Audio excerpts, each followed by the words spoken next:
आज किसी ने इंस्टाग्राम पे एक क्वेश्चन पूछा कि ऐसा क्यों है कि स्पिरिचुअल जर्नी में फेथ या श्रद्धा इतनी इम्पॉर्टेंट है।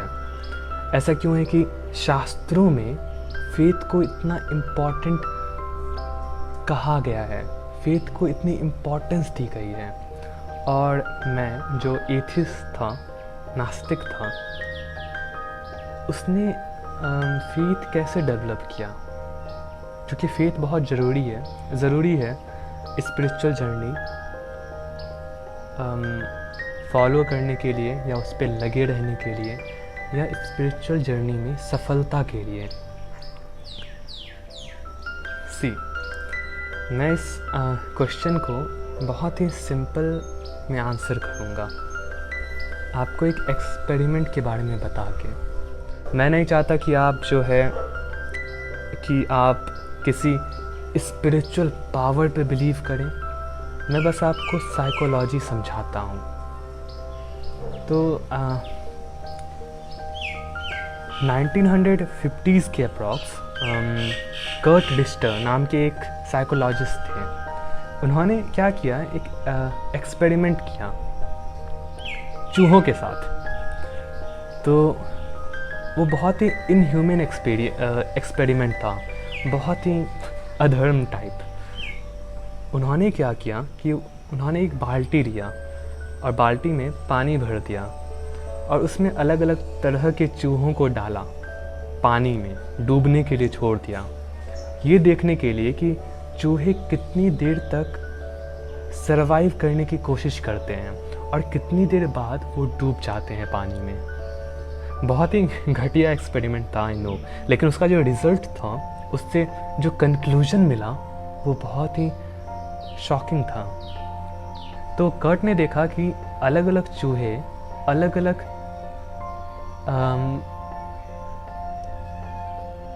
टाइम तक तैरने की कोशिश करते थे, सरवाइव करने की कोशिश करते थे और फिर एक टाइम के बाद वो डूब जाते थे। लेकिन उन्होंने एक अजीब सी चीज़ देखी कि सेम चूहे अलग अलग कंडीशन में अलग अलग टाइम पीरियड तक सरवाइव करते थे। कभी कभी वो 8 मिनट ही सरवाइव करते थे, 8 या 5 मिनट, और कभी कभी 2-3 दिन तक वो सरवाइव करने की कोशिश करते रहते, तैरते रहते। तो उन्होंने कोशिश की ये डिस्कवर करने की कि वो कौन सा ऐसा फैक्टर था जिसके कारण चूहे हार नहीं मानते थे। तो उन्होंने एक फाइनल एक्सपेरिमेंट किया। उन्होंने क्या किया, एक अलग ग्रुप लिया चूहों का जिनके साथ पहले एक्सपेरिमेंट नहीं हुआ था, और फिर उन्होंने अलग अलग बकेट्स में चूहों को डुबा दिया एक एक करके।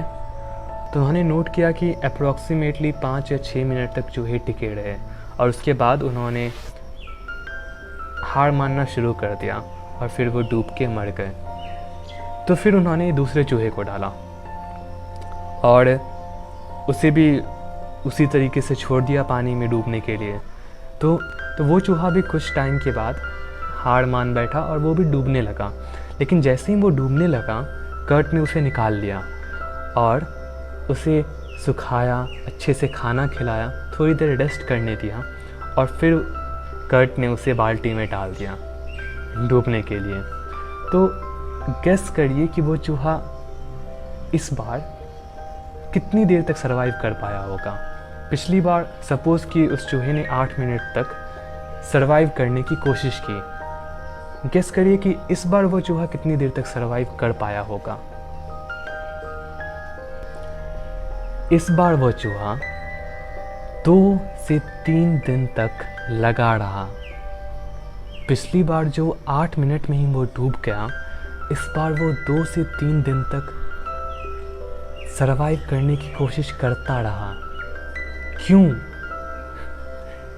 कर्ट इस निष्कर्ष पे पहुंचे कि वो जो फैक्टर था, वो मोटिवेटिंग फैक्टर जिसके कारण वो चूहा लगा रहा, वो था होप, विश्वास, भरोसा, श्रद्धा कि कोई आएगा और मुझे निकाल के ले जाएगा।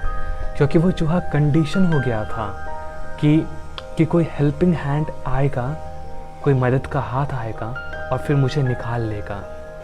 इसीलिए वो लगा रहा इस उम्मीद में, इस होप में, इस विश्वास में।